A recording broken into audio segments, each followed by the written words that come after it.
El día que salí por la puerta del juzgado, con la sentencia de divorcio firme en la mano, el primer viento de otoño de Madrid me alborotó un mechón de pelo. 8 años de matrimonio, 2.920 días viviendo en la jaula de oro de la familia Mendoza, habían terminado por fin con una firma irrevocable. Al otro lado de la calle, Javier, mi exmarido, estaba apoyado en su coche de lujo. No estaba triste, estaba furioso. Furioso por haber perdido el control. Él y su madre, doña Isabel, estaban convencidos de que yo era un canario ingenuo, que bastaba con cortar mi fuente de ingresos para que volviera volando a la jaula, aterrorizada. Esperaban mis lágrimas, mis súplicas, pero no sabían. No sabían que, desde aquella fatídica noche, 8 años atrás, cuando escuché por casualidad su conversación en el despacho, yo ya no era la misma. Creían que acababan de echarme a la calle con las manos vacías. La realidad era que llevaba mucho tiempo preparándome para este día. Esta sentencia de divorcio era solo el pistoletazo de salida en mi guerra por la libertad y la justicia. La obra de teatro en realidad acababa de empezar. Septiembre. El viento frío del otoño se colaba por las rendijas de la sala del juzgado de primera instancia del distrito de Salamanca, arrastrando consigo la densa y solemne atmósfera de la ley. Yo estaba sentada con la espalda recta, las manos cuidadosamente apoyadas en mi regazo, mirando fijamente al juez mientras leía las últimas palabras. Su voz era monótona, desprovista de emoción, como una máquina completando un procedimiento. El juzgado de primera instancia número X del distrito de Salamanca decreta la disolución por divorcio del matrimonio entre doña Elena García y don Javier Mendoza. En cuanto a los bienes gananciales, ambas partes han llegado a un acuerdo privado y no requieren la intervención de este tribunal. Un golpe seco resonó cuando el pequeño mazo de madera cayó. 8 años, 2.920 días de mi matrimonio, resumidos en una sentencia de menos de 30 minutos. Solté el aire lentamente. El pecho, que había sentido una opresión constante durante años, de repente se sintió ligero. No era la tristeza de la pérdida, sino una extraña sensación de vacío. Un inmenso espacio acababa de crearse, y en lo más profundo de ese vacío, un germen de vida, vibrante y libre, comenzaba a moverse. El secretario judicial me llamó para firmar. Me levanté, caminando con paso firme. El bolígrafo se deslizó sobre el papel, la tinta negra y decidida. Elena García. Había firmado mi nombre miles de veces, pero esta vez sentí como si lo escribiera por primera vez en mi vida.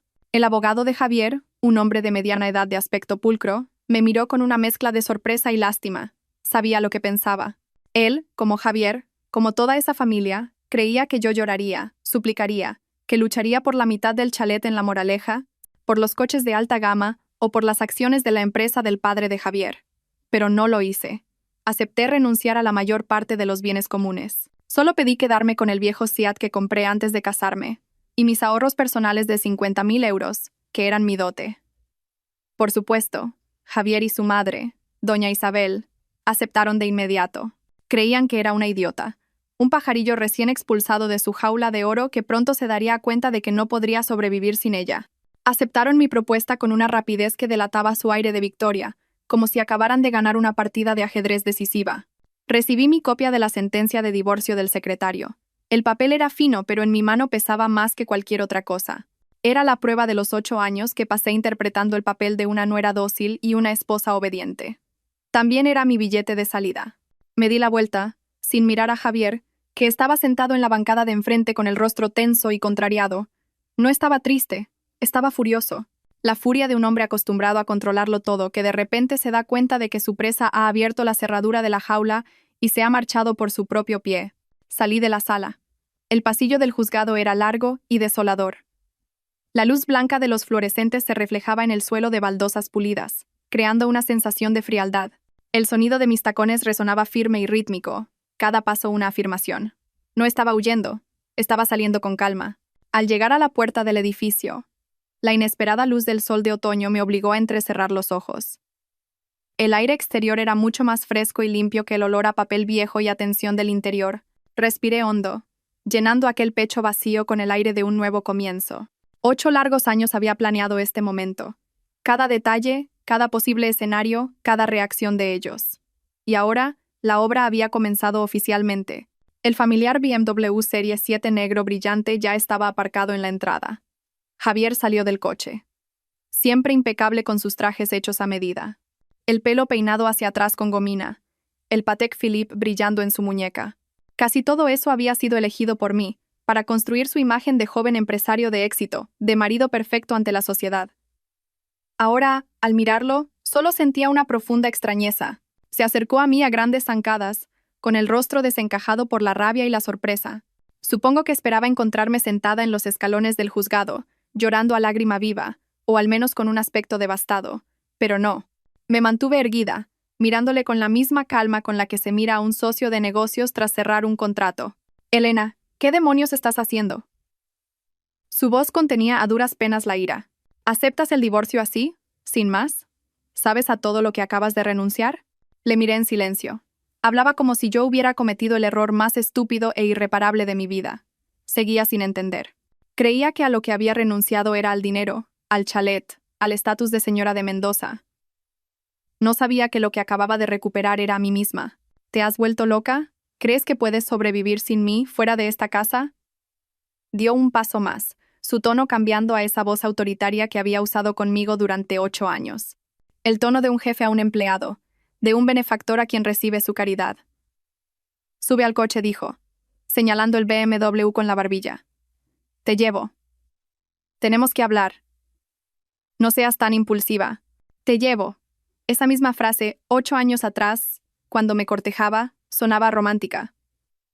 8 años después, solo era una imposición. No preguntó, ¿quieres que te lleve? Ordenó, te llevo. Le miré fijamente a los ojos. Esos ojos que una vez me enamoraron. Ahora solo veía arrogancia, control y un atisbo de desconcierto porque nada estaba saliendo según su guión. Estaba acostumbrado a que yo siempre cediera, a que siempre aguantara. Mi firmeza de hoy era un shock para él. No entendía por qué el dócil canario de su jaula de repente había desarrollado garras y se había echado a volar. ¿Crees que hacer esto te hace parecer interesante?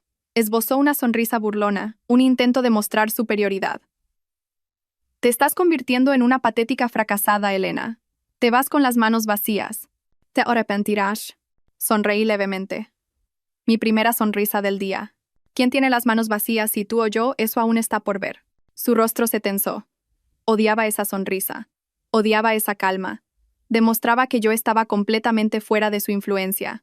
Levantó la mano, probablemente para agarrarme del brazo y arrastrarme como solía hacer cuando no era obediente, pero no llegó a tocarme. Justo en ese momento, el costoso teléfono de su chaqueta sonó con un tono estridente. Era una melodía de ópera grandilocuente que a su madre, doña Isabel, siempre le había encantado. Javier me lanzó una mirada antes de sacar el móvil. Al ver el nombre en la pantalla, su expresión cambió al instante. La ira y la arrogancia se desvanecieron, reemplazadas por una mezcla de cansancio y sumisión. Me miró de reojo, se apartó un poco y contestó, «Mamá, dime». Incluso, dándome la espalda, podía oír los gritos agudos de doña Isabel a través del teléfono. Ella nunca hablaba, ordenaba, gritaba. «Javier, ¿ya está? ¿Ha firmado esa desagradecida? ¿De verdad se ha atrevido a divorciarse?» Javier intentó bajar la voz, mirándome de reojo a unos pasos de distancia. «Mamá, estoy en la puerta del juzgado, ¿puedes hablar más bajo?» «Más bajo ni qué más bajo». La voz de doña Isabel se hizo aún más fuerte, como si estuviera gritando directamente al auricular. «¿Me oyes? Ha firmado, ¿verdad? Bien, perfecto. A ver cuánto le dura la bravuconería. Escúchame bien. Cancela todas sus tarjetas de crédito ahora mismo. Todas. La principal y las adicionales. Y congela la cuenta conjunta. Quiero ver cómo sobrevive sin un céntimo. Tendrá que volver arrastrándose a esta casa y pedirme perdón de rodillas». Me quedé allí, de brazos cruzados, observando en silencio al hombre que, hasta hacía unos minutos, era mi marido. Frunció el ceño, con una expresión de vergüenza y frustración. No se avergonzaba de las acciones de su madre, sino de que gritara tan alto, dejándole en evidencia delante de mí. «Mamá, ya lo sé, me encargo yo». Tranquila intentó calmarla. «¿Cómo que ya lo sabes? Hazlo ahora. Llama al banco inmediatamente. No quiero que gaste ni un euro más de esta familia. Vaya una desagradecida. Después de todo lo que hemos hecho por ella, ¿y ahora nos paga así? Ya veremos». Javier colgó apresuradamente, con la cara roja como un tomate. Se volvió hacia mí, con una mirada compleja. Quizás esperaba que entrara en pánico, que llorara o le suplicara que no lo hiciera. Pero yo solo le miré con calma. «No tienes por qué mirarme así», dije yo primero, con voz neutra. «Lo que deberías hacer ahora es llamar al banco. No hagas que tu madre tenga que volver a llamar». Javier se quedó petrificado. No podía creer lo que oía. Esboché una sonrisa. una sonrisa genuinamente distante. Gracias por ofrecerte a llevarme, pero como ya te he dicho, no es necesario. A partir de hoy, cada uno por su lado. Me di la vuelta y me alejé con paso decidido. No le di la oportunidad de decir nada más, ni de ver en mí el más mínimo atisbo de debilidad. Oí que me llamaba, con un tono más de rabia que de súplica. Elena, espera. Pero no me detuve. Ya me había detenido durante demasiado tiempo. 8 años parada en el mismo sitio eran más que suficientes. Javier se quedó paralizado, viendo mi silueta alejarse. Sabía que en su cabeza reinaba el caos. No lo entendía. Su familia, especialmente doña Isabel, siempre había creído tener la sartén por el mango. Controlaban el dinero, el estatus, las relaciones. Creían que Elena García, una chica de provincia sin pedigrí, afortunada por haber entrado en su ilustre familia, nunca se atrevería a abandonar la jaula de oro. Creían que bastaba con cerrar el grifo para que yo entrara en pánico. Doña Isabel había usado esa táctica innumerables veces en los últimos 8 años. Cada vez que yo intentaba hacer algo que no le gustaba, como apuntarme a un curso de especialización o visitar a mis padres más de un fin de semana, ella soltaba indirectas. Últimamente los negocios van mal, Javier trabaja muy duro. Como su mujer debería ser más ahorradora, no derrochar tanto. E inmediatamente, el límite de mi tarjeta de crédito se reducía o el dinero que me daban para gastos mensuales se recortaba. Al principio, sentía rabia y humillación. Yo ganaba mi propio dinero. Mis ingresos en la sociedad de inversión no eran bajos, incluso había trimestres en los que ganaba más que Javier, pero todo mi sueldo y mis bonus tenían que ir a un fondo familiar común gestionado por doña Isabel. Decía, las mujeres con dinero lo malgastan en tonterías. Déjamelo a mí, que yo te lo guardo para el futuro, para cuando tengáis hijos. Pero pasaron 8 años, no tuvimos hijos, y mi dinero nunca volvió. Y Javier, el marido al que una vez amé, al principio me defendía. Mamá, ese dinero lo ha ganado Elena con su esfuerzo. Déjala que decida ella. Pero después de varias discusiones, después de que doña Isabel llorara y amenazara con no volver a dirigirle la palabra, él acabó poniéndose de su parte. Mamá tiene razón. Tu dinero o el mío es todo de la familia. Es más seguro que lo guarde ella. Estaban acostumbrados a una Elena García sumisa y obediente. Acostumbrados a que yo agachara la cabeza cada vez que me educaban financieramente.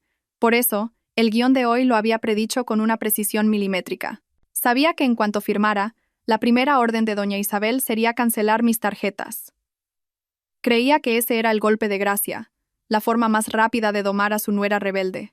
Estaba sentada en su casa, esperando mi llamada, mi llanto desesperado. Javier, tras el desconcierto inicial, probablemente pensaba lo mismo. Se avergonzaba de la vulgaridad de su madre, pero en el fondo, estaba de acuerdo con su método. Creía que solo era una rabieta, que estaba enfadada. En unos días, cuando no tuviera ni un euro en el bolsillo, cuando se diera cuenta de que no podía ni alquilar un apartamento decente, volvería por su propio pie. Me habían subestimado enormemente. Creían que durante 8 años solo había sabido callar y aguantar. ¿No sabían que, desde aquella fatídica noche, hacía ya mucho tiempo? La noche en que escuché por casualidad la conversación en el despacho, yo ya no era una oveja inocente. Había empezado a planear este día. Caminé con calma. Mi calma era lo que más desconcertaba a Javier. Me veía, una esposa a la que su exmarido y su exsuegra acababan de cortar toda fuente de financiación, y yo actuaba como si nada. Ni una lágrima, ni una súplica, ni el más mínimo miedo. Esa calma era más aterradora que cualquier amenaza. Ellos creían que cortaban la cuerda, pero no sabían que era yo quien sostenía el ovillo. Pasé por su lado sin dedicarle una segunda mirada. Un coche que había reservado previamente, un discreto sedán plateado, se detuvo suavemente a mi lado. El joven conductor bajó rápidamente y me abrió la puerta trasera. «Buenos días, señora García. ¿La llevo a la dirección del Paseo de la Castellana?» «Sí, gracias», asentí con calma y entré en el coche. La puerta se cerró con un clic seco, como el sonido de la cerradura de la jaula que me había aprisionado durante 8 años al abrirse por fin. El coche arrancó lentamente, uniéndose al ruidoso tráfico de Madrid. Miré por el espejo retrovisor. Javier seguía allí, clavado en el sitio. Su figura se hizo más pequeña, más borrosa, hasta desaparecer por completo cuando el coche giró en una esquina. Estaba atónito, no por perderme a mí, sino por perder el control. No entendía por qué tenía un coche esperándome, por qué estaba tan serena.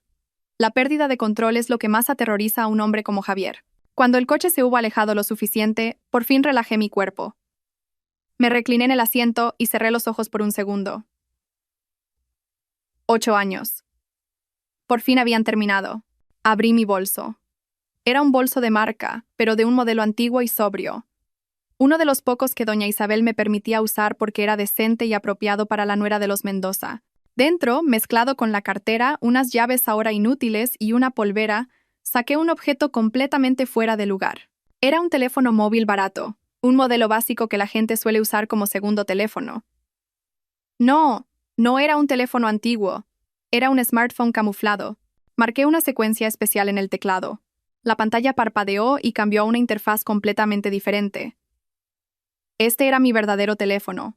Mi teléfono secreto. Abrí una aplicación disfrazada con el icono de un simple juego de puzzles. Tras introducir una contraseña a la fecha de nacimiento de mi madre, apareció un portal de información financiera personal. En la pantalla, las cifras danzaban. Fondos de inversión indexados, carteras de acciones, varios bonos corporativos y una cuenta de ahorros en divisas, todo creciendo de forma estable. El patrimonio total, gestionado a través de un fideicomiso a nombre de Carla, completamente legal y separado de mi matrimonio, era suficiente para vivir cómodamente sin trabajar durante muchos años. Esta era la verdadera Elena García. Durante 8 años, había entregado casi todo mi sueldo y bonus a doña Isabel. Pero ellos no sabían que eso era solo el salario base. Todas mis primas por rendimiento, los bonus por proyectos y las comisiones que ganaba asesorando de forma privada a clientes personales en secreto, por supuesto, los había desviado a estos canales de inversión.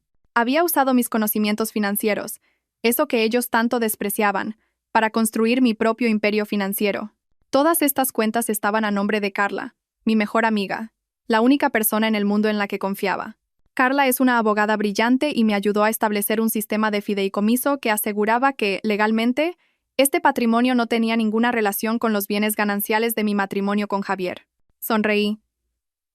Doña Isabel creía que cancelando un par de tarjetas de crédito podría acorralarme. No sabía que esas tarjetas, para mí, eran solo un señuelo. Las usaba a propósito para gastos menores, creando la ilusión de que dependía completamente de su dinero. Este teléfono secreto contenía mis 8 años de preparación. Contenía mi dinero, mis pruebas y la llave de mi nueva vida. Revisé otra cuenta. Era la cuenta destinada a pagar el apartamento.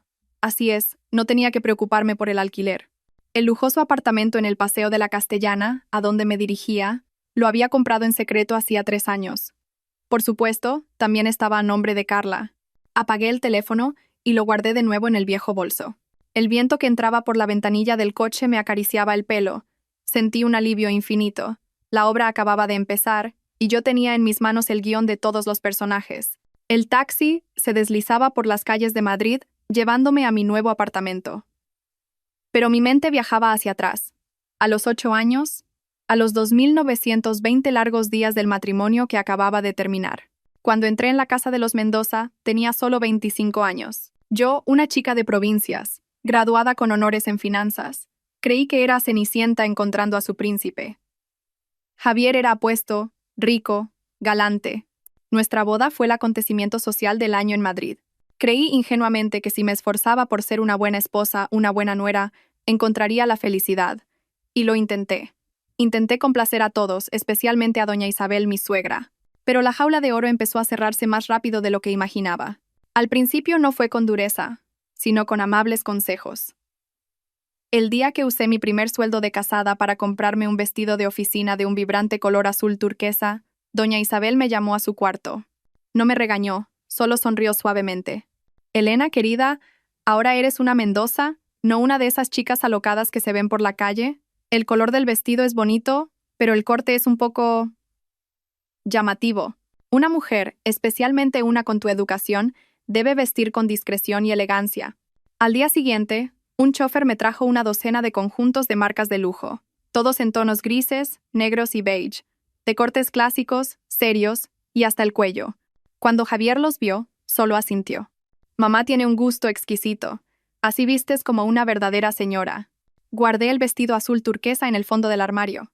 Luego vinieron mis amigos. Nunca tuve muchos, solo un par de amigas íntimas de la universidad. De vez en cuando quedábamos para tomar un café el fin de semana. Doña Isabel se enteró y volvió a llamarme. Tus amigas... Está bien tener amistades, por supuesto. Pero esa amiga tuya, Carla, la abogada, habla de una forma muy directa. Es demasiado resuelta para una mujer. Y de la otra, de Lucía, he oído que su familia es algo complicada. Eres la mujer de Javier. Debes tener cuidado con quién te relacionas. La gente os juzga. Si algún día te piden un favor, un préstamo, ¿cómo lo gestionarías? Podría afectar a Javier, a la familia. No me lo prohibió, solo analizó la situación. Y yo, queriendo ser una buena nuera, fui distanciando las citas. Mis relaciones sociales se fueron marchitando, reduciéndose a las fiestas y eventos de la familia de mi marido, donde tenía que sonreír como una hermosa estatua junto a Javier. Y finalmente, el dinero. Trabajaba en una importante firma de inversión, mis ingresos no eran bajos. Pero al segundo mes, doña Isabel me aconsejó: tu sueldo dámelo a mí y yo te lo administro. Las mujeres con dinero lo gastan en tonterías.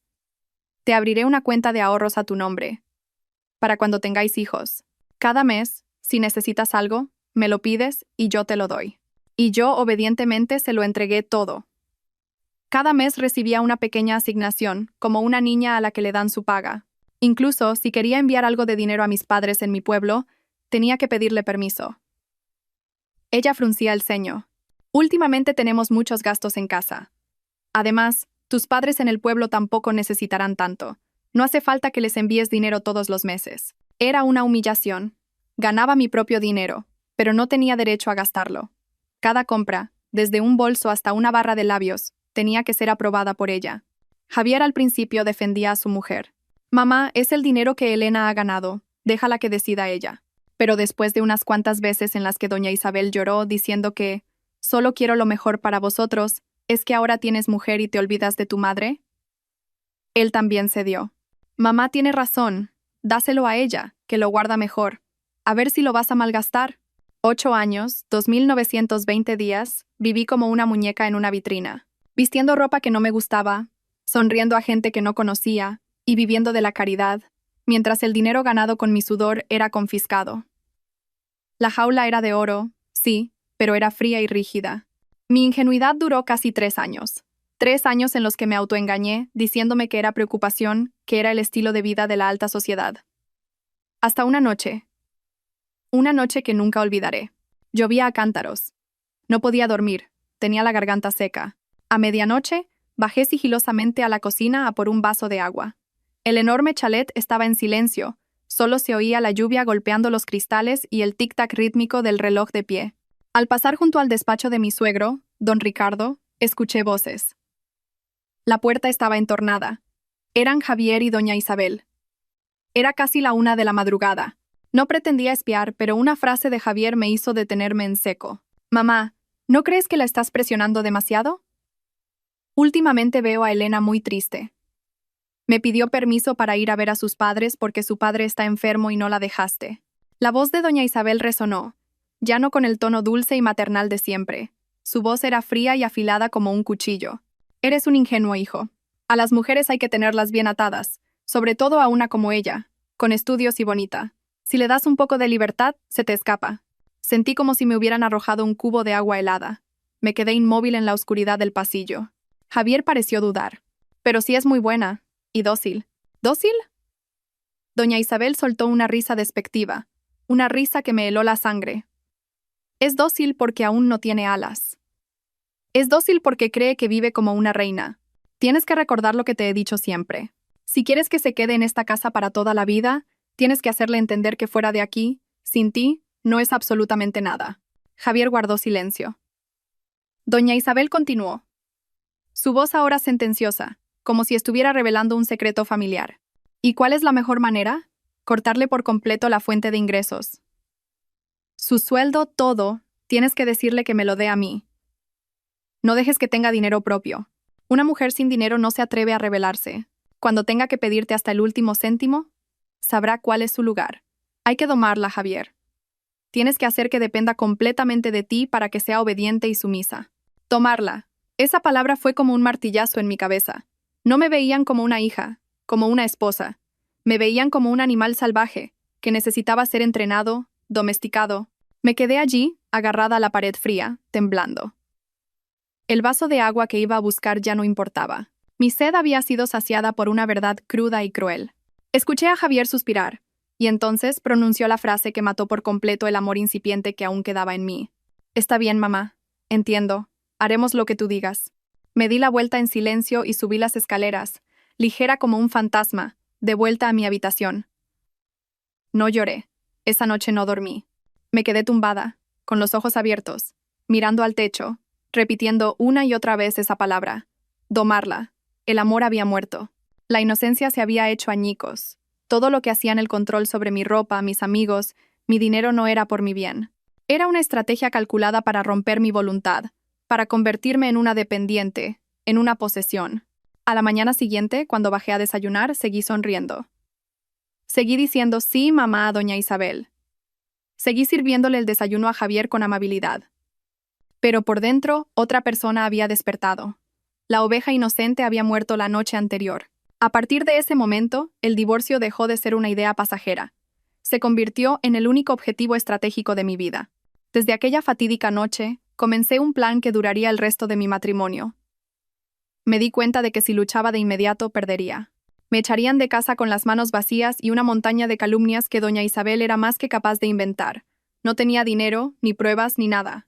Para escapar de esta jaula no podía usar la fuerza. Tenía que usar la inteligencia. Lo primero que hice fue volverme aún más dócil, obediente hasta un punto increíble. Nunca más le llevé la contraria a doña Isabel, ni en lo más mínimo. Rechazaba proactivamente las citas con mis amigas. Me ponía la ropa que ella elegía con una sonrisa de satisfacción, y lo más importante, le entregaba mi sueldo con entusiasmo. Mamá, este mes he tenido un bonus. Te lo doy todo. Adminístralo tú para la familia, que yo no sé llevar las cuentas. Doña Isabel estaba radiante de satisfacción. Javier también respiró aliviado. Pensaron que por fin había entrado en razón.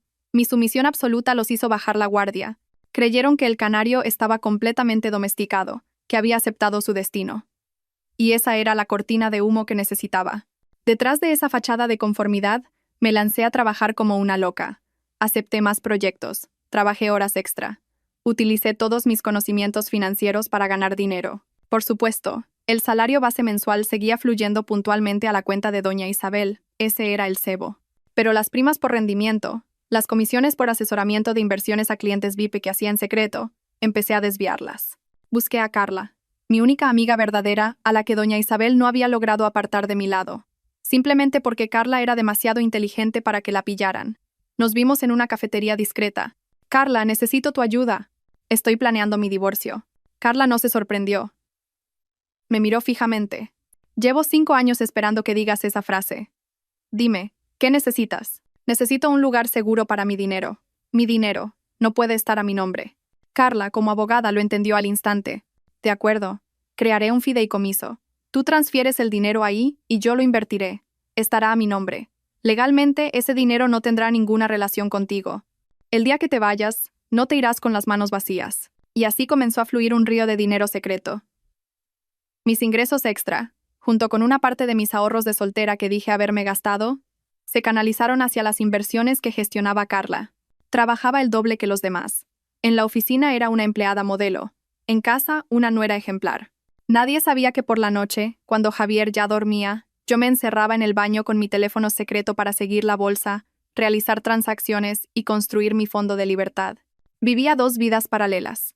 Una era la de la SRA, de Mendoza, sumisa, conformista, dependiente de su marido. La otra era la de Elena, una astuta inversora financiera que acumulaba pacientemente cada céntimo para el día de su liberación. Cuanto más me apretaban, más motivación tenía para ganar dinero. Cuanto más me despreciaban, más sólida se hacía mi cortina de humo. 8 años. Creyeron que me estaban encerrando. En realidad me estaban dando el tiempo y el espacio para prepararlo todo. El dinero era una condición necesaria, pero no suficiente. Conocía bien a la familia Mendoza. Sabía que cuando presentara la demanda de divorcio, no me dejarían en paz. Doña Isabel usaría todas sus artimañas para manchar mi honor, para pintarme como una desagradecida, incluso como una adúltera. Harían lo imposible para que no pudiera levantar cabeza. Para salir de allí de forma segura, necesitaba armas, necesitaba pruebas. Mi docilidad me dio una ventaja. Doña Isabel, convencida de mi total ignorancia financiera y mi obediencia ciega, empezó a bajar la guardia. A veces incluso me pedía que le revisara los extractos bancarios. «Hija, es que estos números me marean. Mírame si el banco ha calculado bien los intereses. Era una oportunidad de oro. Descubrí cosas horribles. Había sacado cientos de miles de euros de la cuenta conjunta donde yo ingresaba mi sueldo para transferirlos a sus cuentas personales o a las de la hermana de Javier. La excusa siempre era invertir en un inmueble para la familia o prestarle a un amigo para un negocio. Pero todas esas propiedades y negocios estaban únicamente a su nombre. Incluso había cogido los 50.000 euros de mi dote, diciendo que eran para ayudar a la hermana de Javier a comprar un piso y que ya lo devolvería. Pero supe que usó ese dinero para comprar otro apartamento cuyo propietario era ella misma. Estaba malversando descaradamente mi patrimonio. Empecé a recopilar pruebas. Hice capturas de pantalla de las transferencias. Guardé los mensajes en los que le ordenaba a Javier que moviera dinero. Usé mi teléfono secreto para grabar conversaciones durante las comidas, cuando ella alardeaba de haber ganado dinero especulando con un terreno o un proyecto con el dinero de la familia. Tampoco me olvidé de Javier. Él, bajo el paraguas de su madre, empezó a involucrarse en los negocios más turbios de la familia. Escuché por casualidad llamadas telefónicas sobre comisiones ilegales y contratos fraudulentos. Grabé algunos fragmentos. No pretendía usarlos para demandarle. Solo los necesitaba como escudo. Si se atrevían a atacar mi carrera, les haría saber que yo también tenía con qué destruirles. Pero la gota que colmó el vaso, o más bien la pieza final que necesitaba, apareció hace 3 meses. Hacía mucho que ya no amaba a Javier. Dormíamos en la misma cama como 2 extraños. No me importaba dónde iba o qué hacía. Pero últimamente llegaba a casa más tarde. Su ropa olía a un perfume de mujer que no era el mío. No sentí celos, sino la alerta de un cazador. Solo necesité una comprobación. Le dije que mi móvil se había quedado sin batería y le pedí el suyo para llamar a un taxi. Mientras se duchaba, abrí sus mensajes. Decenas de mensajes cariñosos con Eva, su secretaria. Palabras dulces, promesas y hasta fotos juntos en un hotel. No me tembló la mano. Mi corazón no se aceleró. Con toda la calma del mundo, transferí todas las pruebas a mi teléfono secreto y borré el rastro. Javier me era infiel. 3 meses antes de la fecha que había fijado para presentar la demanda. No sentí rabia. Sentí que era perfecto. Era la justificación legal y moral irrefutable para mi marcha. Doña Isabel ya no podría calumniarme. Su niño de oro era el verdadero traidor. Tenía dinero, tenía casa, y ahora tenía pruebas más que suficientes. Los 8 años de espera habían llegado a su fin. Era hora de bajar el telón. El taxi se detuvo frente a un moderno edificio de apartamentos de lujo en el Paseo de la Castellana. Pagué y bajé mi maleta. Esto no era el chalet de los Mendoza. Aquel lugar era imponente, clásico, pero pesado y sombrío como una tumba. Este sitio era diferente. Un edificio de cristal y acero, que se alzaba brillante bajo el sol de otoño. Era moderno, joven y lleno de vida. Entré en el portal. El conserje me saludó con un asentimiento. Él no me conocía como Lasra, de Mendoza. Me conocía como Lasra. Elena, la amiga de la propietaria del apartamento 2506, que pasaba de vez en cuando a revisar que todo estuviera en orden. El apartamento 2506. Lo había comprado en secreto hacía 3 años. El dinero salió de mi fondo de inversión, y por supuesto la propietaria en las escrituras era Carla. Pasé mi tarjeta magnética y la puerta se abrió. Entré. Una sensación de paz abrumadora me invadió. El apartamento no era demasiado grande, pero estaba inundado de luz. El salón tenía un enorme ventanal que iba del suelo al techo, con vistas a las 4 torres. La decoración era minimalista y moderna, exactamente mi estilo. No había pesados muebles de madera tallada como en casa de Doña Isabel, ni oscuros óleos en las paredes, solo blanco, gris claro y el cálido color de la madera de roble. Durante los últimos 3 años, de vez en cuando, me escapaba de Javier y su madre, diciendo que tenía una reunión con un cliente, para venir aquí, solo para sentarme, tomar una taza de té y respirar el aire de la libertad. Este era mi hogar. Mi verdadero hogar. Llevé la maleta al dormitorio y dejé el viejo bolso sobre la mesa. Me quedé junto a la ventana, observando el bullicio de la ciudad.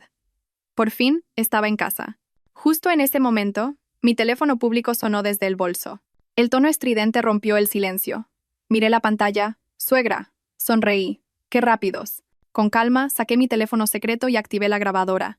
Solo entonces contesté al otro teléfono. Dígame, mamá. Mi voz era tan suave y respetuosa como siempre. Al otro lado de la línea, una voz chillona estalló de inmediato, sin siquiera un saludo. A mí no me hables así. ¿Te atreves a colgarle el teléfono a tu marido?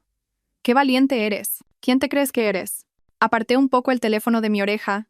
No he colgado, mamá. Solo estaba de camino a casa. ¿A casa? ¿A qué casa? Gritó. ¿Acaso te queda alguna casa a la que ir? ¿Quién te crees que eres? Una vez que sales de mi casa no eres nadie. Escúchame bien. Me senté en el cómodo sofá colocando el teléfono secreto, que seguía grabando, a mi lado. Esperé. Quiero que sepas que he cancelado todas tus tarjetas, todas las de crédito y las de débito. Ahora mismo no tienes ni un céntimo. A ver cuánto te dura esa chulería, a ver de qué vives. Desagradecida. Respiraba agitadamente después de su sarta de insultos. Esperaba mis lágrimas, mis súplicas, mi pánico, pero yo solo escuchaba en silencio. Su voz furiosa se mezclaba con el suave silbido del viento fuera de la ventana de mi apartamento. Todo iba exactamente según el guión que yo misma había escrito. Respiré hondo, disfrutando del sutil aroma a aceite esencial de citronela de la habitación. Luego respondí, con una calma sorprendente. ¿Ha terminado ya, mamá? Hubo un silencio de varios segundos al otro lado. Podía imaginar el rostro de doña Isabel, pasando del rojo furia al morado de la estupefacción. Estaba acostumbrada a mis lágrimas, o a mi silencio sumiso. Esta actitud tranquila, casi despreocupada, era algo que nunca había visto en mí. «Tú», siseó, perdiendo toda su compostura de gran dama. «¿Qué acabas de decir? ¿Que sí he terminado? ¿Te crees que estoy de broma?» Me levanté, fui al balcón y abrí la puerta de par en par. La brisa fresca entró con fuerza. «No, mamá, solo quería confirmar la información. Ha cancelado todas mis tarjetas y cuentas, ¿es correcto?» «Sí, todas. A ver si ahora vas a vivir del aire. Vas a tener que venir de rodillas a suplicarme». «Perfecto», respondí, con una ligereza que la desarmó. Precisamente pensaba pedirle a mi abogada que trabajara con el banco para revisar todas las transacciones de los últimos 8 años.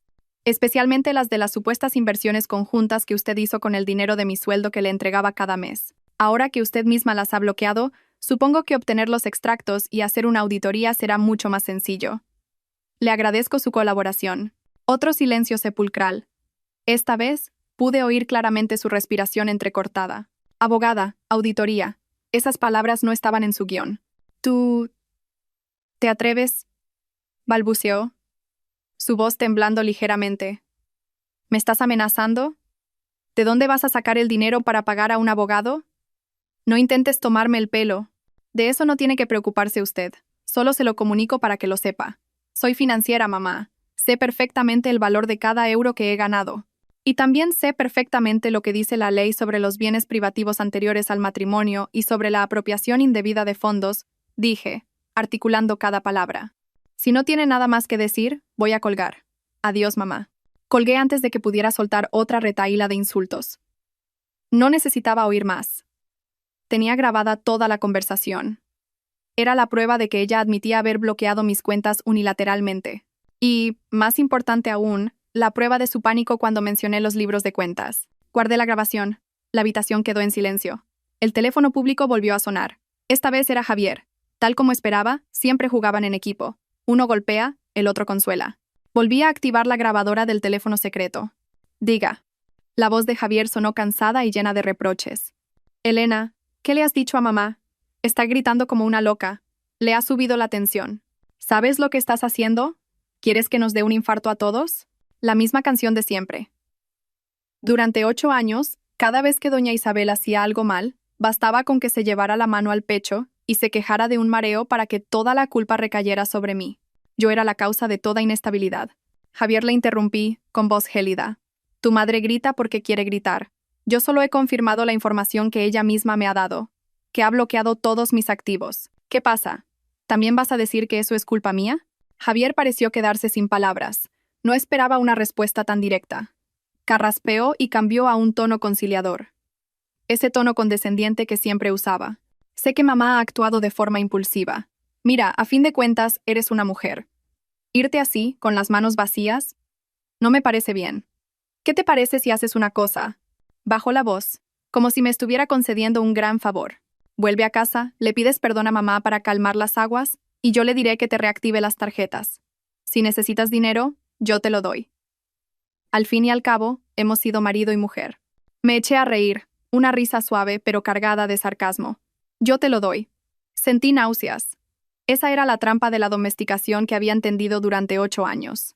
Me arrebataban mi dinero para luego dármelo como limosna, para que les estuviera agradecida, para que dependiera de ellos. Vaya, Javier, qué generoso por tu parte, dije, con un sarcasmo evidente, pero me temo que no puedo aceptar tal favor. Mi dinero ya sabré cómo recuperarlo yo. ¿Y tu caridad? Guárdatela para la señorita Eva, tu secretaria. Seguro que ella la necesita más que yo. Hubo un silencio total al otro lado. Oí claramente la inspiración súbita de Javier. ¿Cómo? ¿Cómo lo sabes? Su voz ya no tenía ni rastro de superioridad, solo pánico puro. Sé más de lo que te imaginas. No vuelvas a llamarme. Colgué. Inmediatamente, entré en mis contactos y bloqueé el número de Javier, el de doña Isabel, el de su hermana Cristina e incluso el de don Ricardo, mi ex-suegro. El teléfono público quedó en silencio. Por fin, la paz real había llegado. Mientras yo disfrutaba de mi primer momento de tranquilidad en mi nuevo apartamento, podía imaginarme perfectamente la escena en el chalet de los Mendoza. Más tarde, por ciertas fuentes, supe que mi imaginación se había quedado corta. En el chalet, doña Isabel yacía dramáticamente en el sofá de diseño, con un paño frío en la frente a pesar de que el aire acondicionado estaba a 20 grados. ¡Ay, qué disgusto! Me va a dar algo. Se atreve a amenazarme, a contratar a un abogado para demandarme. Esa víbora, criar cuervos para que te saquen los ojos. Su hija Cristina, una mujer de 30 y tantos, divorciada y vuelta a casa de sus padres, la abanicaba con desgana. Cristina era una réplica perfecta de su madre. Perezosa, egoísta y siempre me había despreciado. Mamá, no te preocupes. Solo se está haciendo la dura. ¿Qué esperas de una chica de pueblo como ella? No tiene dinero. ¿Cuánto va a aguantar? Como mucho, volverá a lloriquear a casa de sus padres. Te aseguro que en 3 días, cuando se quede sin un euro, volverá aquí arrastrándose y pidiéndote perdón. Tú descansa y no te alteres. Doña Isabel pareció consolarse un poco. Solo me da miedo que haga alguna locura. ¿Y si de verdad contrata a un abogado? ¿Con qué dinero? Cristina hizo una mueca. Su sueldo lo tienes tú. ¿Las tarjetas están canceladas? Te está intentando asustar mamá. Justo entonces, Javier salió del despacho, con la cara más negra que el carbón. Acababa de pasar los peores 15 minutos de su vida. Después de que yo mencionara a Eva, su secretaria, entró en pánico. Pero lo que más le desconcertaba no era que su aventura hubiera sido descubierta, sino mi confianza. Él, como su madre y su hermana, creía que solo era una rabieta. Para asegurarse, fue al despacho y encendió el ordenador. Necesitaba controlar la situación. Entró en la web del banco para acceder a la cuenta donde, mes a mes, se ingresaba mi sueldo. Era una cuenta que yo había abierto antes de casarme, pero tras la boda, Javier y doña Isabel me habían presionado para darles el control, con la excusa de gestionar los gastos comunes. Introdujo la contraseña de siempre. Contraseña incorrecta. Frunció el ceño. Volvió a intentarlo. Contraseña incorrecta. Empezó a sentir un nudo en el estómago. Hizo clic en He olvidado mi contraseña. El sistema le pidió un número de teléfono para enviar un código. Introdujo mi número de teléfono público. La pantalla mostró un error. El número de teléfono no coincide con nuestros registros. ¿Pero qué demonios? Llamó apresuradamente al director de su sucursal bancaria, un conocido de la familia. Tras los saludos de rigor, le pidió que comprobara la cuenta. La voz al otro lado sonó dubitativa. Javier, es que... esa cuenta. La titular, la señora García, vino a la oficina la semana pasada. Solicitó restaurar el pleno acceso a su cuenta, cambiando el teléfono y el correo de verificación. Además, solicitó un bloqueo temporal de la misma. Javier casi gritó al teléfono. ¿Bloqueo? ¿Cambio de datos? ¿La semana pasada? Sí, dijo que había perdido el móvil y que era por seguridad. Javier tiró el teléfono sobre la mesa. Siseó. La semana pasada. Eso significaba que antes incluso de ir al juzgado, ella ya lo tenía todo preparado. Todo planeado. Su aspecto dócil y sumiso de cada día era solo una actuación. Esa mujer les había engañado a todos durante años. Corrió al salón. Mamá, lo tenía todo preparado. Bloqueó la cuenta y cambió las contraseñas la semana pasada. Nos ha engañado. Doña Isabel, que seguía fingiendo su indisposición, se incorporó de golpe. ¿Qué? No se atreve. Cristina también estaba atónita. Impossible. ¿Cómo iba a saberlo para prepararse? Los 3 miembros de la familia Mendoza se miraron. La confianza en que yo volvería pronto suplicando se desvaneció de repente. En su lugar, una sensación de desconcierto, de haber sido engañados y de pérdida de control, comenzó a inundar el chalet. Se dieron cuenta de que la presa que creían tener segura en su jaula, en realidad, Había cavado un túnel y escapado hacía mucho tiempo. Los días siguientes transcurrieron en una calma extraña. Dediqué mi tiempo a organizar el apartamento, comprar algunas plantas y cocinar las comidas que a mí me gustaban, no el menú saludable pero insípido de doña Isabel. Carla vino a verme con una botella de cava. Celebramos mi Día de la Libertad. ¿Y qué vas a hacer con el trabajo?, preguntó Carla mientras bebía un sorbo. Esa bruja de Isabel, cuando sepa que bloquearte las tarjetas no ha servido de nada, no se va a quedar quieta. Asentí. Lo sé, la estoy esperando. Solo tiene 2 trucos, el dinero o el honor. El dinero ya ha fallado, así que ahora irá a por mi honor y mi carrera. Seguía trabajando para la firma de inversión, aunque temporalmente había solicitado teletrabajar por asuntos familiares. Mi trabajo no requería estar físicamente en la oficina 8 horas al día. Tal como había previsto, el martes siguiente por la mañana, recibí un correo de mi jefe, Marcos, el director del departamento de análisis. El correo era breve. Elena, por favor, pásate por la oficina cuando puedas. Necesito hablar contigo. Sabía que había llegado el momento. Doña Isabel había movido ficha. Con calma, elegí un traje de chaqueta azul marino, elegante y profesional. Un traje que había comprado con mi propio dinero y guardado en casa de Carla, no uno de los trajes grises y anticuados que doña Isabel me obligaba a llevar. Me maquillé ligeramente, pero de forma que resaltara mis facciones. Durante 8 años tuve que ocultarme. Hoy era Elena García, analista financiera. Entré en la oficina. La gente me miraba con curiosidad. Seguramente, los rumores ya habían empezado a circular. Marcos me recibió en su despacho, con una expresión algo incómoda. Era un buen jefe. Siempre me había valorado por mi capacidad. Elena. Empezó, con voz dubitativa. Llevamos mucho tiempo trabajando juntos, y confío plenamente en tu capacidad y tu ética profesional. Esperé en silencio. Pero, ayer me llamó doña Isabel, tu ex-suegra. Marcos se frotó la frente. Me dijo algunas cosas. Bastante desagradables. Dijo que tenías inestabilidad emocional tras el divorcio. Insinuó que eras una codiciosa que intentó desplumar a la familia, e incluso dejó caer que te habían echado de casa por una infidelidad. Apreté ligeramente las manos sobre mi regazo. ¿Infidelidad? Se atrevía. Su descaro no tenía límites. Inestabilidad emocional, el método más clásico para desacreditar a una mujer. Miré a Marcos directamente a los ojos, mi voz tranquila, sin un ápice de temblor. Marcos, antes de nada, Javier y yo estamos oficialmente divorciados. Esta es la sentencia del tribunal. Coloqué una copia sobre su mesa. Es un asunto personal y no quiero que afecte a la empresa. Continué. Respecto a mi inestabilidad emocional, tú eres quien trabaja conmigo día a día. En estos 8 años, ¿mis resultados han sido inestables?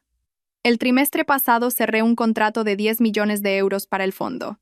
Mis informes de mercado siguen siendo de los mejor valorados por la dirección cada semana. Creo que los resultados hablan por sí solos. Marcos asintió. Su expresión se relajó. En cuanto a la codicia, esbocé una ligera sonrisa. Salí de ese matrimonio renunciando a la mayor parte de los bienes comunes, incluyendo el chalet y las acciones de la empresa. El tribunal ha registrado este acuerdo. ¿Crees que una persona codiciosa haría eso? Y sobre el rumor de infidelidad mi voz se endureció un poco. Es una calumnia vil y asquerosa. Confío en que eres un directivo inteligente. Valoras a tus empleados por su capacidad y sus resultados, no por los rumores maliciosos de una mujer resentida por haber perdido el control. Marcos suspiró aliviado. Parecía que solo necesitaba mi confirmación. De acuerdo, Elena. Te creo.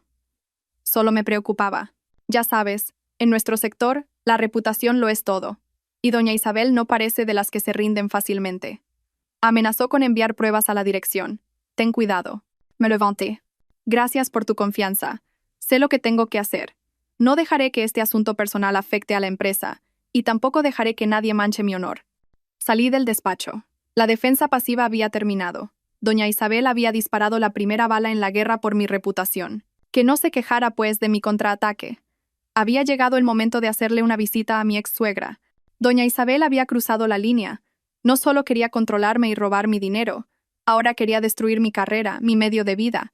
Quería acorralarme. De acuerdo. Si quería guerra, le daría la batalla de su vida. No fui a casa directamente. Llamé a Carla. ¿Estás libre? Pásame a buscar. Vamos al chalet de los Mendoza. Carla no hizo preguntas. En 15 minutos estoy ahí. No necesitaba preparar ningún papel.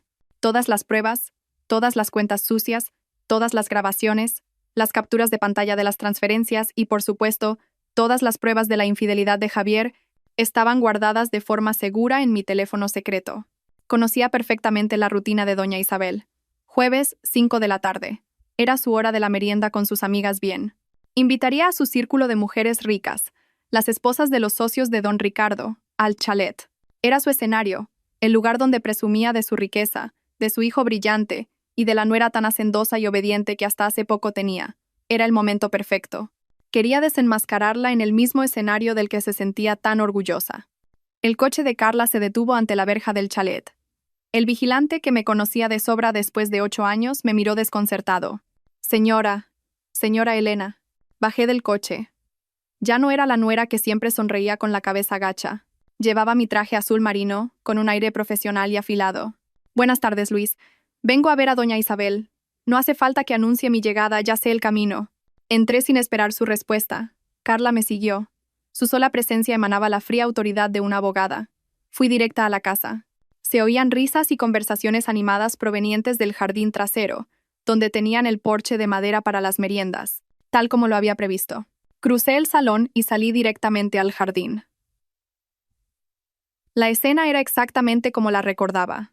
Doña Isabel, con un elegante vestido de seda, luciendo un collar de perlas carísimo, presidía la mesa. A su alrededor, 4 o 5 damas de la alta sociedad, igualmente vestidas de punta en blanco, charlaban mientras tomaban té y pasteles. Mi aparición fue como lanzar un bloque de hielo en un lago en calma. Todas las risas y conversaciones cesaron de golpe. 5 pares de ojos se clavaron en mí. Doña Isabel, que sostenía un pastelito, se quedó tan sorprendida que se le cayó el plato de porcelana sobre la mesa con un ruido seco. «Tú». Su rostro pasó del blanco pálido al rojo intenso. «¿Qué haces aquí? ¿Quién te ha dejado entrar en esta casa?» Sus amigas se miraron entre sí, con los ojos brillantes de interés. Olían el drama. «Vaya», Isabel dijo una de ellas, la más cotilla. «¿No es tu exnuera? He oído que...» Doña Isabel la interrumpió bruscamente. «Lárgate de aquí ahora mismo. ¿No ves que tengo visita?» «Seguridad. Que saquen a esta mujer de mi casa». Intentaba mantener las apariencias, demostrar su poder delante de sus amigas. Me quedé quieta, sin moverme. La miré fijamente a los ojos. «Buenas tardes, mamá. No he venido a discutir». Mi voz era tranquila, pero lo suficientemente alta para que todas en el porche la oyeran. «Solo he venido a hablar con usted un momento, sobre las cuentas y las inversiones». Enfaticé deliberadamente las últimas palabras. Un destello de pánico cruzó los ojos de doña Isabel. Sabía perfectamente a qué me refería. Continué fingiendo ser comprensiva. «Es un asunto de familia, no quisiera molestar a las señoras. ¿Por qué no vamos al despacho y lo hablamos en privado? Serán solo 15 minutos». Le estaba ofreciendo una salida, una oportunidad de salvar la poca dignidad que le quedaba frente a su círculo. Pero el orgullo de doña Isabel era demasiado grande. No podía aceptar que yo, la nuera a la que siempre había menospreciado, le impusiera condiciones delante de extraños. Golpeó la mesa y se levantó. «¿Privado? No tengo nada que hablar contigo. ¿Quién te crees que eres para hablarme de cuentas? Lárgate o llamo a la policía». Suspiré. Le he dado una oportunidad. Doña Isabel seguía fuera de sí, con la cara congestionada, señalándome con el dedo. «¿No me has oído? Fuera». La miré, y luego recorrí con la vista a las 4 damas sentadas, que escuchaban con las orejas bien abiertas. Asentí levemente. Le di la oportunidad de hablar en privado, pero la ha rechazado, dije, mi voz todavía monótona, sin emoción. «Entonces, me temo que tendré que preguntarle aquí». Al fin y al cabo, las señoras son sus amigas íntimas. Seguro que son personas de criterio y podrán darle un buen consejo. Una de las mujeres, que más tarde supe que era la esposa de un socio importante de don Ricardo, intervino. «¿Qué pasa, Isabel? ¿Por qué tanto escándalo? Hablad con calma». Doña Isabel se giró hacia ella, forzando una sonrisa. «No es nada, querida. Cosas de críos. Ya me encargo yo». «¿Cosas de críos?», repetí. «Tengo 33 años y llevo 8 trabajando como analista financiera. No creo que sea ninguna niñería preguntar por mi dinero». Me volví hacia doña Isabel. «No les robaré mucho tiempo a usted y a las señoras. Solo quiero preguntarle 2 cosas». Levanté un dedo. Primero, sobre las inversiones conjuntas que usted realizó con el dinero de mi sueldo durante 8 años. Le entregué todos mis ingresos y usted dijo que los usaría para invertir para nuestro futuro. Según mis cálculos, la suma asciende a unos 200.000 euros. Un murmullo se extendió por la mesa. 200.000 euros. El rostro de doña Isabel se volvió lívido. Tú, estás mintiendo. Ese dinero era para mantener esta casa. Eres la nuera. Es normal que contribuyas. Contribuir, por supuesto, asentí. No me quejo de los gastos del día a día. Pero las inversiones son otra cosa. Solo pregunto, ¿dónde se invirtieron esos 200.000 euros? ¿Por qué en las escrituras de esas propiedades y en los contratos de inversión no aparece mi nombre? O, para ser más exactos, ¿dónde están los beneficios de esas inversiones? Doña Isabel se quedó sin palabras. No podía responder. Levanté un segundo dedo. Segundo. Esos 200.000 euros eran bienes comunes. Eso ya lo hablaré con mis abogados. Pero quiero preguntar por los 50.000 euros. La miré directamente a los ojos. Mis 50.000 euros de ahorros personales. Mi dote. El dinero que me dieron mis padres antes de la boda. Usted dijo que los tomaba prestados para comprar el apartamento de Cristina y que ella ya me los devolvería. ¿Por qué ese apartamento acabó estando a su nombre? ¿Ese dinero también era una contribución a la familia? Esta vez no fue solo un murmullo. Se oyeron exclamaciones de sorpresa. Quedarse con el sueldo de la nuera ya era grave, pero apropiarse de su dote. Eso era inaceptable en un círculo que valoraba tanto las apariencias. El rostro de doña Isabel era del color del papel. Se tambaleó y tuvo que agarrarse a la silla. Mientes, calumnias. ¿Dónde están las pruebas? ¿Tienes pruebas de lo que dices?, gritó. En un último intento desesperado. Era la frase que estaba esperando. Pruebas. Con toda calma saqué mi teléfono secreto. No se lo enseñé a ella. Me acerqué a la mesa y mostré la pantalla a todas las damas. Esta es una captura de pantalla de la transferencia de 50.000 euros de mi cuenta a la suya. La nota dice claramente: Elena a mamá Isabel para piso Cris. Pasé a la siguiente imagen. Y esta es la escritura del apartamento que usted compró esa misma semana, a nombre de Isabel Fernández. Nada que ver con Cristina. Seguí pasando imágenes. Y este es el archivo que he preparado con todas las transferencias mensuales de mi sueldo a su cuenta. 200.000 euros. Cada fecha, cada cantidad. Todo muy claro. Las damas contuvieron la respiración. La esposa del socio miró a doña Isabel con una expresión de incredulidad que rápidamente se convirtió en desprecio. Doña Isabel temblaba. No se esperaba que yo tuviera todo aquello. Guardé el teléfono. Hoy solo he venido a advertirle, mamá. Primero, deje de llamar a mi empresa y de difundir rumores asquerosos. Mi honor no es algo que usted pueda pisotear. Continué, con voz gélida. Segundo, le doy exactamente una semana para que piense cómo va a devolverme todo ese dinero. Los 200.000 de las inversiones y los 50.000 de mi dote. Si en una semana no recibo una respuesta, todas estas cuentas sucias, junto con otras cosas muy interesantes, no se quedarán solo en esta mesa. Se las enviaré a don Ricardo y a todos los accionistas de su empresa. Di un paso atrás y asentí a las invitadas. Disculpen las molestias, con su permiso. Me di la vuelta y, junto a Carla, me marché con paso firme, dejando atrás un silencio sepulcral y a doña Isabel, derrumbada frente a su círculo de amigas. Su reputación, lo que más valoraba en la vida, acababa de ser destrozada por mí. Una semana pasó en un silencio aterrador. Le había dado a doña Isabel una semana. Hoy era el 8º día. Ni una llamada, ni un mensaje y, por supuesto, ni un euro transferido a mi cuenta. Este silencio no era una señal de rendición. Conocía a doña Isabel. Era como una serpiente venenosa. Cuanto más la acorralas, más letal es su ataque. Haberla humillado frente a sus amigas era un pecado imperdonable. Preferiría perder dinero antes que su reputación. Su silencio significaba que estaba preparando un golpe aún más sucio, más cruel. Seguí yendo a trabajar como si nada.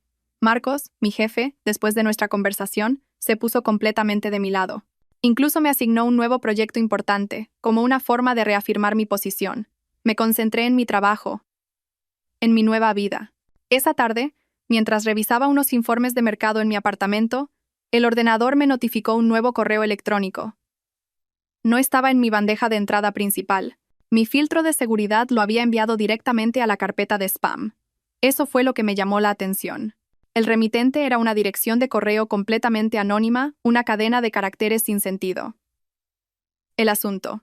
Última oportunidad para la traidora. El corazón se me aceleró. No por miedo, sino porque sabía que había llegado. La trampa final. Respiré hondo y con calma hice clic para abrir el correo. El contenido era breve, apenas unas líneas escritas en mayúsculas, llenas de odio. Zora Libertina. Ni siquiera has secado la tinta del divorcio y ya estás seduciendo a otros hombres. Te crees muy importante. Y debajo, 5 fotografías. Entrecerré los ojos. Me reconocí. También reconocí al hombre de la foto. Era David, un antiguo compañero de la universidad, ahora subdirector de otra firma de inversión. Me había reunido con él en una cafetería hacía 2 semanas para pedirle consejos sobre cómo abrir mi propia consultoría. Pero estas fotos estaban tomadas desde un ángulo muy turbio, a escondidas, desde lejos, a través de las hojas de un árbol. En la primera, yo me inclinaba hacia adelante para oír mejor a David, ya que la cafetería era ruidosa. La foto tomada de lado capturaba el momento en que mi cara estaba muy cerca de la suya, como si estuviéramos susurrándonos secretos íntimos. En la segunda, David me entregaba una carpeta con el informe anual de su empresa. Yo extendía la mano para cogerla. La foto estaba tomada justo cuando nuestras manos estaban a punto de tocarse. Con el teleobjetivo, la imagen estaba desenfocada, pareciendo que nos agarrábamos la mano por debajo de la mesa. En la tercera, David me acompañaba a la salida y me daba una palmada amistosa en el hombro. Ánimo, y llámame si necesitas algo. Pero la foto, tomada por la espalda, solo mostraba su mano en mi hombro, con un aspecto increíblemente sospechoso. Sentí un escalofrío. Había contratado a un detective privado. Me había estado siguiendo. Leí el final del correo. Te doy una salida. Admite tu error y vuelve a casa de los Mendoza.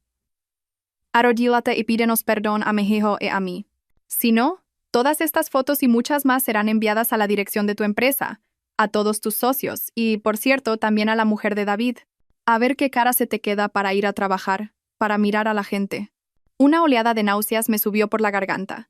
No por miedo, sino por el asco, por la inmensa bajeza de esa mujer. No solo quería arruinarme, quería destrozar mi reputación, y estaba dispuesta a arrastrar a una persona inocente como David y a su familia a este lodazal. Había cometido un error fatal. El asco pasó rápidamente, reemplazado por una calma gélida. Miré fijamente la pantalla, las palabras amenazantes. Esto ya no era una disputa de dinero, ya no era un conflicto entre suegra y nuera. Esto era un chantaje, un delito. Doña Isabel, en su rabia y arrogancia, acababa de ponerme en bandeja el arma definitiva. Las pruebas financieras podían humillarla y costarle dinero, pero esta prueba de chantaje podía llevarla a la cárcel. No sentí ira, no sentí pánico. Sonreí, una sonrisa genuina. Por fin has movido ficha, susurré para mis adentros. Esto es justo lo que estaba esperando. Había sido tan estúpida como para convertir un caso civil en un caso penal.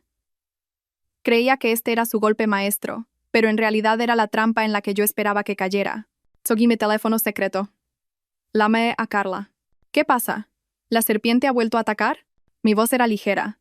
Carla, el pez ha picado el anzuelo. ¿Qué quieres decir? El tono de Carla se volvió serio. Un correo, dije, concisa. Un correo anónimo. Amenazas, chantaje. Con fotos manipuladas mías y de David, el de la universidad. Inventan que tengo una aventura. Exigen que vuelva y me arrodille. Si no, enviarán las fotos a mi empresa y a la mujer de David. Hubo un silencio de unos segundos. Oí a Carla respirar hondo. Esa mujer está loca, siseó. Completamente loca. Eso es chantaje.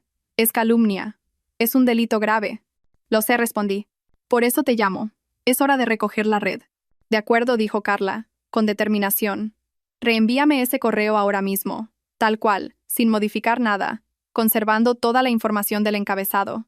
Lo llevaré a un notario inmediatamente para levantar acta. Es una prueba irrefutable. Lo hago ahora mismo. Y a partir de ahora, me instruyó Carla, no respondas a ese correo.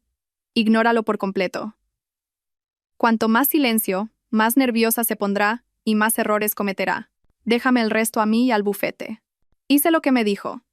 Reenvié el correo a Carla y al bufete de abogados que habíamos contactado en secreto. Y esperé.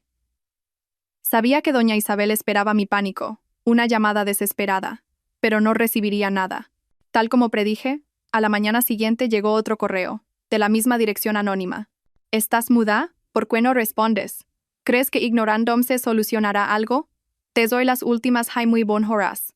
Si no te arrodillas ante mí y ante Javier, empezaré a enviar las fotos, y ¿sabes qué lo haré? Perfecto. Sonreí y con calma, reenvié también este segundo correo a Carla. Su respuesta llegó al instante. Suficiente. La prueba de una amenaza sistemática es clarísima. Podemos empezar, Elena. Apagué el ordenador. Me preparé una infusión. El viento en el balcón era agradable. Era hora de que esta obra llegara a su fin. Ese día, no fui yo quien actuó. Fueron Carla y su equipo de abogados. No hicieron ruido. Actuaron con precisión, crueldad y amparados por la ley. Prepararon un dossier de pruebas completo. Ese dossier no solo contenía los 2 correos de chantaje notariados, incluía todo. Todas las pruebas financieras de la apropiación de los 250.000 euros por parte de doña Isabel, con un análisis detallado del flujo de dinero. La grabación de la llamada en la que doña Isabel amenazaba con cancelar mis tarjetas y admitía tener mi dinero. Los 2 correos de chantaje, con un informe legal sobre los delitos de calumnia y coacciones. Todas las pruebas de la infidelidad de Javier con su secretaria, incluyendo mensajes y fotos. Una declaración jurada mía explicando mi relación de amistad con David y el propósito profesional de nuestra reunión. Este dossier no se envió al juzgado, al menos, no todavía. Se envió simultáneamente a 5 direcciones de correo electrónico clave a las 9 de la mañana en punto. A don Ricardo Mendoza, mi ex-suegro, a su correo personal y al de presidente del Grupo Mendoza. A todos los miembros del Consejo de Administración y a los principales accionistas del Grupo Mendoza. A la esposa del socio y a todas las señoras presentes en la merienda de la semana anterior. A la dirección y al Departamento de Recursos Humanos de mi empresa. Y por supuesto, una copia para Javier. No necesité estar allí para verlo, pero podía imaginarlo todo. Imaginé a don Ricardo presidiendo una importante reunión de accionistas. Recibe el correo. Siendo un hombre cauto, lo abre. Su rostro pasa de la serenidad a la sorpresa, y luego a un tono violáceo. Y finalmente, a una furia silenciosa. Ve que su mujer no solo es una codiciosa, sino también una estúpida que ha cometido un delito. Ve que su hijo es un adúltero. Ve que la reputación del grupo, de su familia, está siendo arrastrada por el barro por su propia esposa. Imaginé que interrumpía la reunión y volvía a casa a toda prisa, que entraba como una furia, y le lanzaba una copia impresa de los documentos a la cara a doña Isabel, que probablemente estaría tranquilamente viendo la televisión. Isabel, ¿se puede saber qué has hecho? ¿Quieres arruinar a esta familia? También imaginé a Javier, recibiendo el correo, derrumbándose, no por la culpa de que su infidelidad saliera a la luz.